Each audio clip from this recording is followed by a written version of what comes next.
We're this summer, we're on Thursday nights, we're going to talk about, our series is going to be in Psalm chapter 119, but that's starting next week. So we'll look back at our Proverbs series. We've been going through Proverbs now. I just looked. We've been going through Proverbs since we started in 2015. Okay, now we don't go solidly. We interject some other series in between there, and then we come back to Proverbs. So this will be the last one for a while. We're in this section where we're talking about just good advice from Proverbs. And of course, you know it by now. What is the key verse in Proverbs? Wisdom. Proverbs 4:7 is the principal thing. Therefore, get wisdom. With all thy getting, get understanding. We understand that wisdom is not IQ. Wisdom is the ability to apply God's truth to our life. Now, what's encouraging about that is you don't have to be smart to have wisdom. Okay? In fact, some of the least wise people you will meet are people that are intelligent. And all you got to do is listen to talk shows or watch CNN, and that'll prove it right there. But anyhow, so last time, a few weeks ago, we looked at number 6, working hard is never bad for you, and it's the way to having the provisions you need. Number 7, we'll do this one tonight. This is applicable, of course, as we're getting close to July 4th. Number 7, the greatness of a nation is measured by the godliness of its people. You want to measure if a country is great or not. Look at how its people live. Proverbs 14 and verse 34. Righteousness exalteth a nation, but sin is a reproach to any people. The word exalteth, of course, means to lift up, to set on high.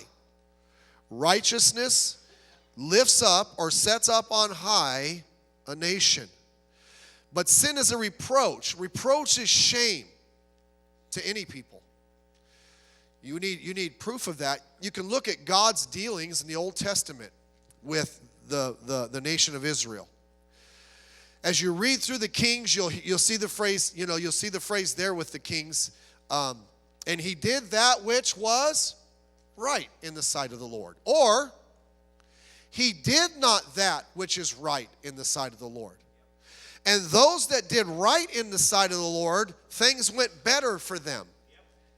And those that did not do right in the sight of the Lord, things fell apart very quickly. Now, I understand God's special place with the children of Israel. And I understand America, and I know I've read all the things. America is a light, beacon, light on a hill, and all those things and all that. And I don't know where we play out in God's whole economy, but this verse is true.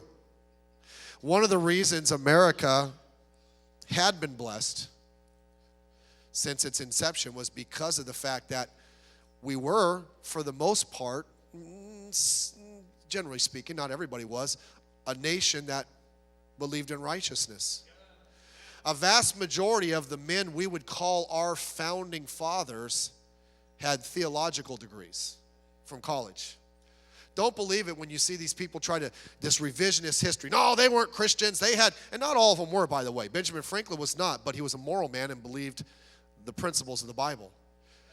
Thomas Jefferson was a moral man. Now, Thomas Jefferson had his issues. He didn't believe all the Bible. In fact, I believe in one of the libraries, one of the national libraries, he took a New Testament and he cut out the words he didn't believe should be there. He didn't believe in the miracles. But although he was not a Bible believer, he did believe in the morality of the Bible. If our founding fathers were alive today and could listen to our politicians, especially those in California, and if they were to happen to watch CNN or MSLSD, okay, they would probably say we wasted our time. Now, I'm being a little facetious there. But they would be disturbed by what's going on. This verse is a comparison, and he compares opposites. Righteousness versus sin. When it comes to righteousness and sin, those are the choices that we make and the actions that we take. Okay? Now, again, there's no nation that, a Christian nation. Not everybody's going to be Christian. I get that. But I'm talking about the morals and the driving force of the nation. Exaltation versus reproach. That's the results or the consequences. We know that it's true that what happens in life is a result of the actions that we take. And in God's economy, it's also true of the nations of the world. I believe very strongly that America is not in God's good favor right now. I'll just be real honest with you. We probably are the most Christian of the nations, although to me a majority of people that consider themselves Christians are probably not. But we're in a world of hurt. Now, I don't say that to be negative. We're starting Revelation on Sunday, and I'm pretty excited about it. You may not like it, but I'm having a good time. But as I look at Revelation and I see the end that's coming and all the thing and that we win, okay, I don't want to be negative about our country. But that doesn't mean I'm not going to be realistic about what's going on. There's victory in Jesus no matter where you live. But we have to face the fact that our nation is not in a good place. Regardless of what secular history will tell you, our country, for the most part, was founded on Christian principles. It just was. Morality was there. Now, not everybody did it, but we did what we could. We were not a perfect nation. Now, once we decided to start to limit God's influence in our society, we started going down. If you want to look at a timeline and figure out when America really went into the toilet, I'd probably maybe not put it that way, but it is what it is.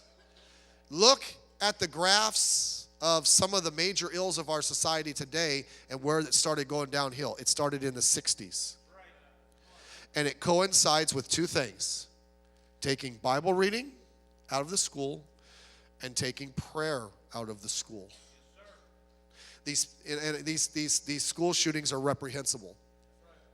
Okay? And if they catch these guys alive, they shouldn't be alive very long. Death penalty. But it's like, how can God allow that to happen in our schools? We kicked him out a long time ago. In fact, I think, if I'm not mistaken, Alma, the first school shooting in this country happened at your junior high, Frontier Junior High School in Moses Lake, Washington. Now, it's a huge town. It's doubled in population since we got married. They're up to 20,000, okay? It's so small a town that when I went there to get married, the sign, welcome to Moses Lake, here's what they were known for. Home of Honey Castro, or whatever her name was. Honey Castro, third runner-up, Miss America, 1982. Like that's what they were known for. Third runner-up in Miss America.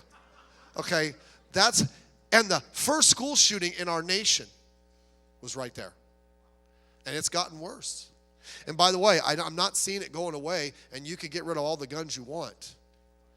I think the hand of God is off. God bless America. I don't pray that. I pray, God, make America blessable. Yes, sir. Because God's not going to bless sin. Now, I'm not trying to be pessimistic. I'm for our country, and I'm for doing everything we can to change our country the best we can, and I'll give you some thoughts about that, but we got to move on. As I mentioned, in the 60s, things went down when the court pulled the Bible and prayer out of our schools. Here's a list of some of the major discipline problems in our public schools in the 1940s. And these are bad. Talking. Chewing gum. Making noise. The type of noise is not necessarily described. Here's one that's really bad. Running in the halls.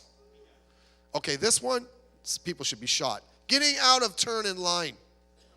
Wearing improper clothing.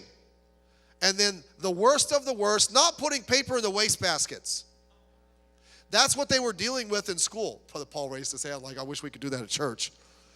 Now, you know what some of the top problems in our schools today are? Drugs, pregnancy, suicide, assaults, gangs, and go on and on. How many of you notice a difference in the two lists? What happened? We dropped the morality and we wonder why things are messed up. By the way, and I'm not even going to get on that today. Well, that's a message for another day. What our public schools are teaching is garbage. Okay?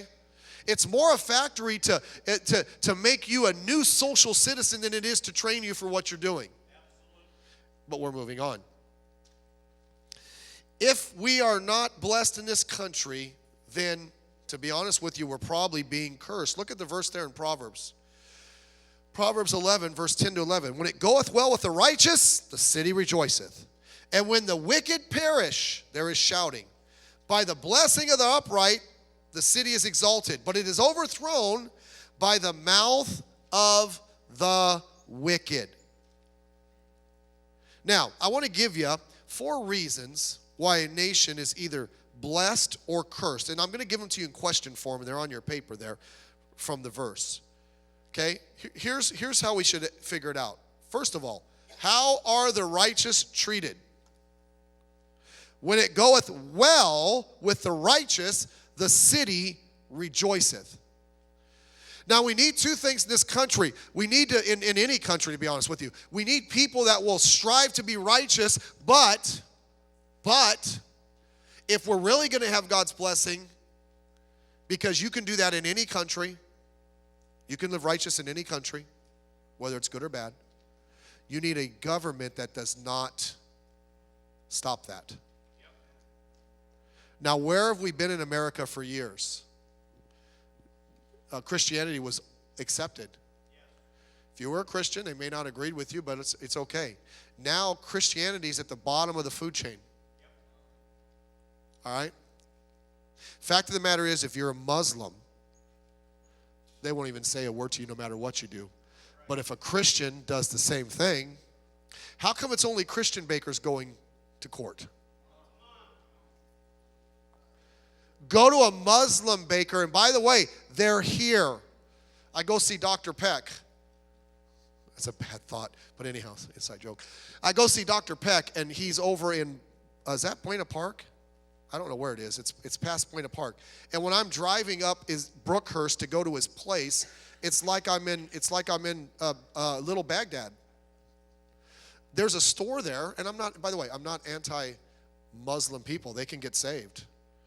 I'm making a point here. They're in our country, and there's bakeries there for them or whatever. What if, by the way, the homosexuals won't go in there and ask them to bake a cake? You know what's funny? Our country runs to the aids of these radical Islam and these homosexuals, and if they get their way, the radical Islam are going to kill the homosexuals first. Why doesn't anybody say that? We get up and say we're against gay marriage, not that we hate anybody, because the Bible says it. Oh boy, they ostracize us, but go down to the mosque and ask them what they think. They won't. How are the righteous treated? They're not treated well. By the way, we're thankful that the Christian bakers went to the Supreme Court and they won. But it's going right back there soon, mark my word. They did not win on religious principle.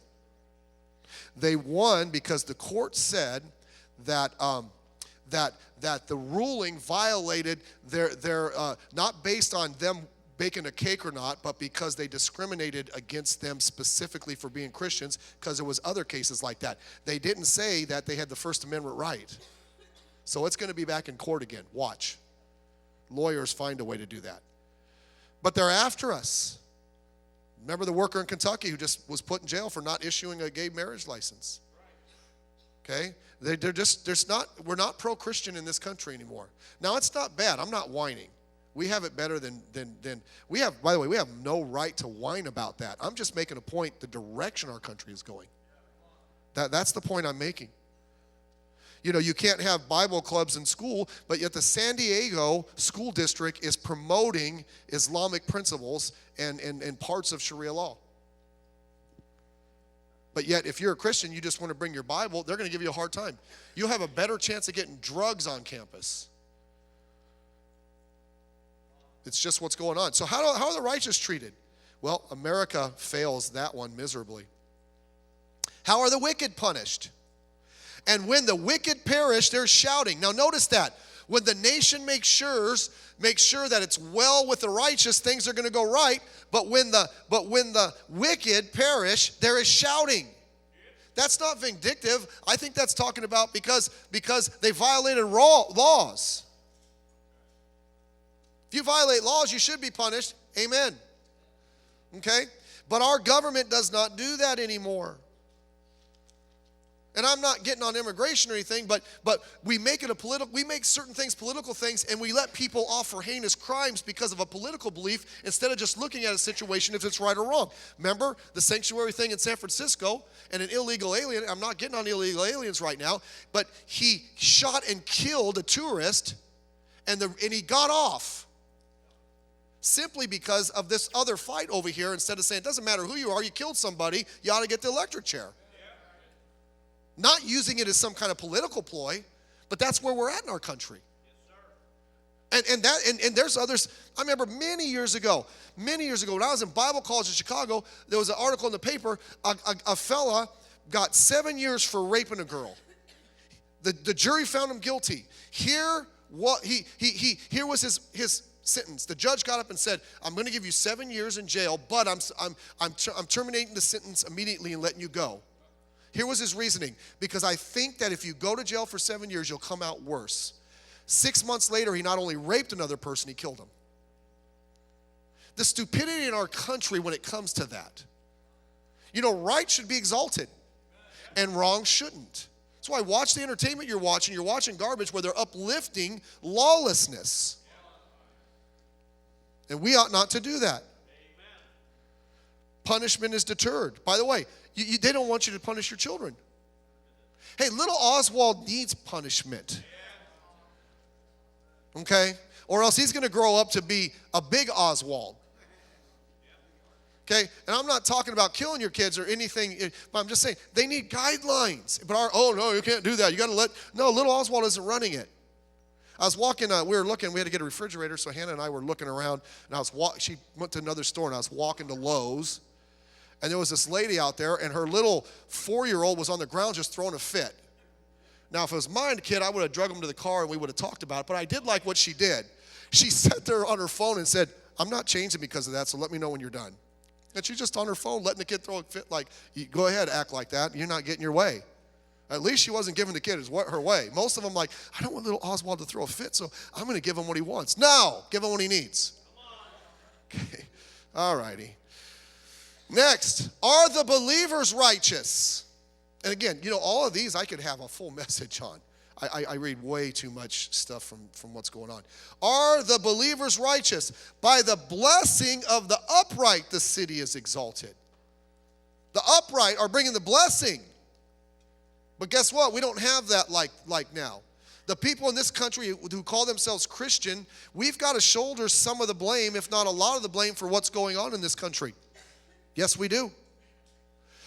You look at all the bad statistics, divorce, blah, blah, blah. You just look down the line, and you do the statistics between people who do not claim any religious affiliation and those who do, and there is not much difference. Now, I understand there's a lot of people who go to church that call themselves Christians that aren't. And look, the divorce rate and all the other rates in a good church are nowhere near what it is. But in general, there are a lot of people that because they go to liberal churches that don't teach the truth, and things happen. And they're not righteous at all. In fact, now the thing is, let's be cool Christians. You know what? I'm not getting a cool haircut. Why? I can't. I'm not piercing my nose, my arm, my toe, nothing like that. Okay, dude? You know, not going to sound like what was it? What was that? The turtle in Finding Nemo. We're not surfing, man. Like Jesus is like totally righteous. Okay, we're not going there. That's not who we are. Let's be, look, and I'm not saying we need to walk around like, how art thou today? Doth the Lord bless thee as thou walkest? No. But I'm saying, let's just try to live the faith we say we believe. And it's sad that churches are just promoting garbage. The world says homosexuality is okay, and it's spread into some of what we would call evangelical churches. The church just walks lockstep with the world.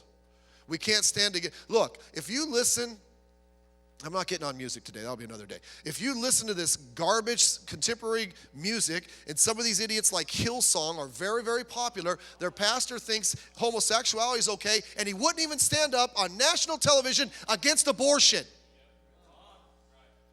And he represents Christianity. That's what's wrong with our country. This statement, and I believe this, if everybody in this country who claimed to be a Christian actually lived like one, believed like one, and stood for truth like one, and voted like one, this nation would be changed in a week. A week. These idiot places like Target that say, we're going to let men, they don't have to cross-dress. If a man just says, I feel like a woman today and I want to go into that bathroom, and I want to go to that dressing room, they can. Now, you don't have to boycott, but when they did that 2 years ago, we quit going to Target. And by the way, a bunch of people did, and their stock took a heavy hit. But you know why they're not out of business? Because the average Christian doesn't care because it's convenient. And I'm not saying if we went against, and I'm not, again, we could look at every store and every corporation and find some reason not to shop there, and we would all die. I'm not saying that. I'm just saying it's not a law, and Target stepped out first and said, we're going to do it anyhow. That's when the time we should have stood up and said, drop dead. Okay. Walmart, here we come. Is wicked philosophy accepted? I really got to hurry. I want to get through this point. Is wicked philosophy accepted, but is overthrown by the mouth of the wicked? Wicked philosophies are accepted everywhere. Doesn't matter who you marry as long as you love. Love wins. It loses. So if it's all about love, what if a mother loves her son? Is that okay? No. Oh, I see. So you do have some standards. You just don't want to delineate them. Yep. That's a bunch of garbage. Let's just follow what the Bible said. Gender identity is fluid. It's not. You know what's going to be looked down, what's going to become politically incorrect? It's a problem. Just a couple years ago, I started those gender reveal parties. Those are going to be seen as bigoted. You know, well, that was the gender I was assigned at birth. You weren't honest. They act like a kid's born. It's like, oh, let's pull it out of our pocket. Is it a boy or girl? It's a boy. No. You come out, you look at the child and say, I know what it is. And it doesn't change. I don't care how many surgeries. I heard this, and I don't know if it's true. Does Jenner want to be a guy again?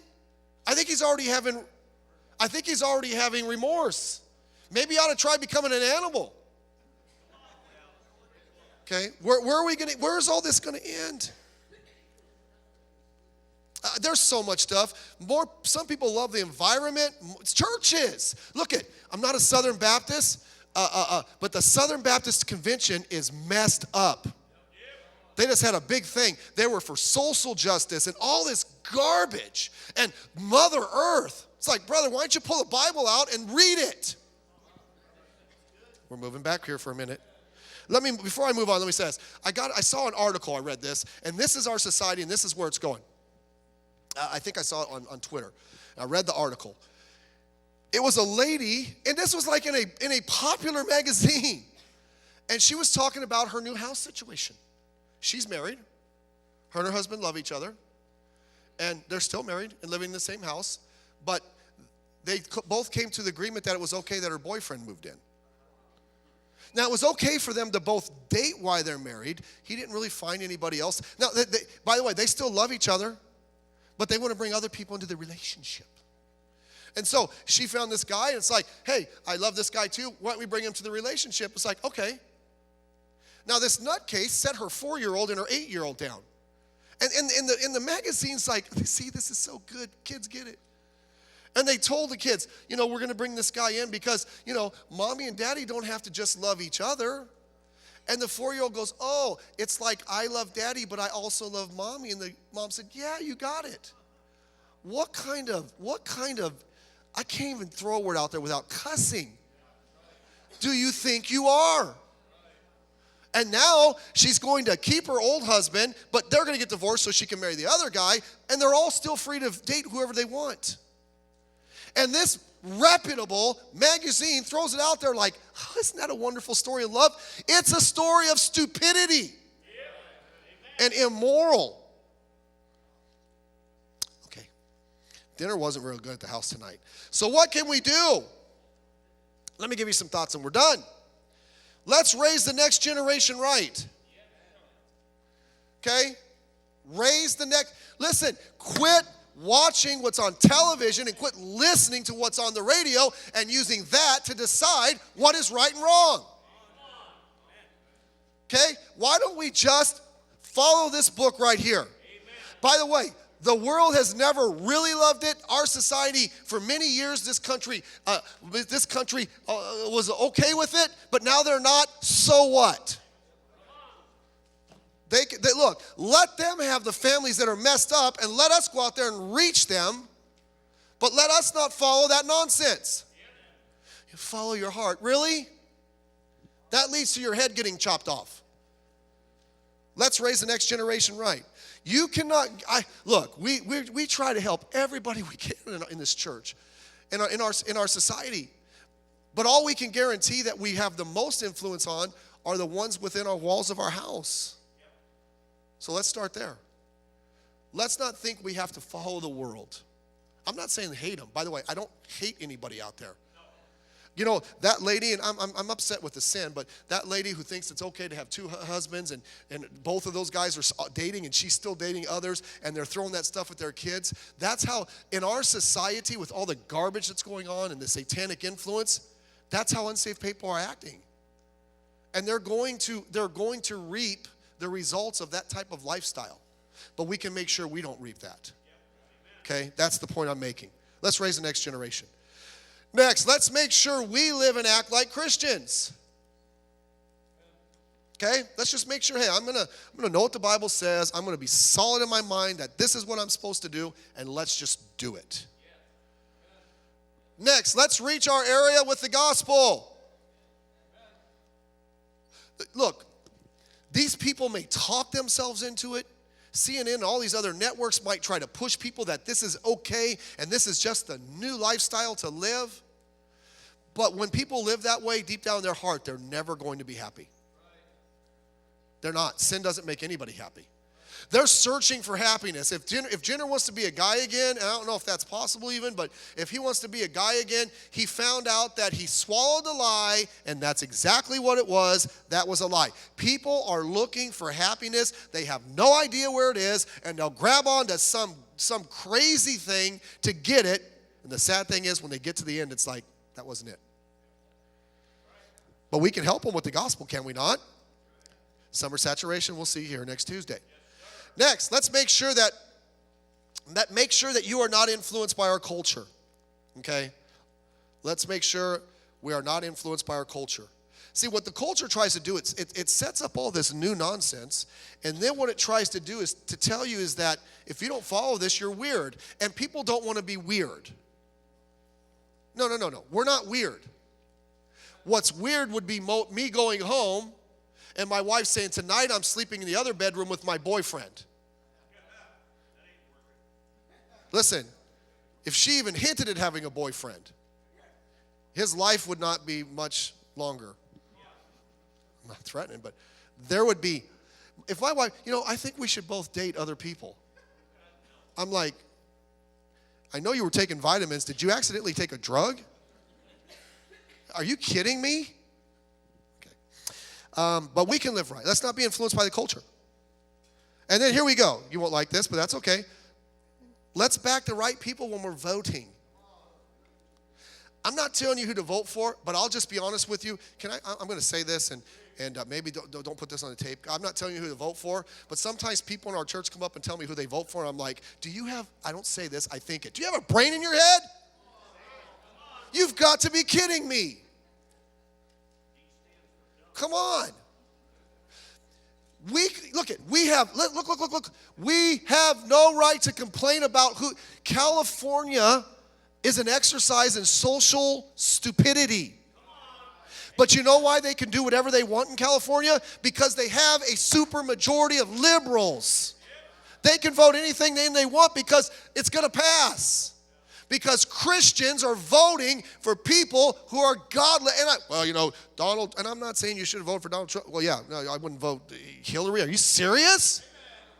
It's over now. I guess we won't get in trouble for that. Well, he's not a moral person. Oh, but Hillary is. I'm not saying we're voting in a new pastor. Is it going to be Hillary or is it going to be Clinton? Neither of thee. And don't get started on Bernie Sanders. The point I'm making is, as Christians, we and I know sometimes it's like, it's like, do you want to eat dirt or mud? There's not much difference. But we have to at least get the one that's and I know some guy, well, they're both not fundamental Christians. I'm not voting for anybody. You just voted for the wrong one. And you can say what you want. You can argue till you're blue in the face, but that's exactly what you're doing. By the way, voting is a privilege in this country. We ought to all take advantage of it. I'm not trying to be political here, but I guess I am. Let's vote for at least someone that has a. Aren't you glad that Hillary didn't get in? Who said publicly, if people don't believe in abortion because of religious beliefs, we have to force them to change. That ought to scare you to death. Look, well, don't put this on the tape. We have an opportunity. There's actually a semi-decent guy running for governor. Okay? I'm not going to name his name, but his name sounds like one. But I'm just saying, we have to look at him. And all the different things. Seattle is like California on steroids. Because they have this crazy thing. So what do we do? Let's just vote for people that, if someone's like, hey, halfway right and the other one's out left field, we have a duty to try to get the right one in. Now let me back up and we're done. I'm not putting my stock in politics, right? Are you with me? Okay, look, I'm not. I don't.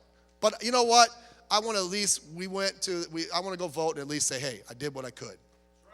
And if everybody, at least I can complain a little. I did try to vote, but we're putting people that are anti-Christian in there, and Christians are voting for them. And then we wonder, like, why are they treating Christians like this? I wonder why. All right. And I don't go political often, but that was that. I love this country. I don't worship this country. I love this country, and I think we ought to stand for the national anthem. And if we have a problem with something in this country, instead of being a spoiled, overpaid, rock for brain idiot and taking a knee, why don't we discuss it? Why don't we do something about it? So let's do what we can about it, realizing we're probably not going to change it, but we can make some difference. Okay? Let's do all we can to help people. That's the whole thing right there. All right, let's pray.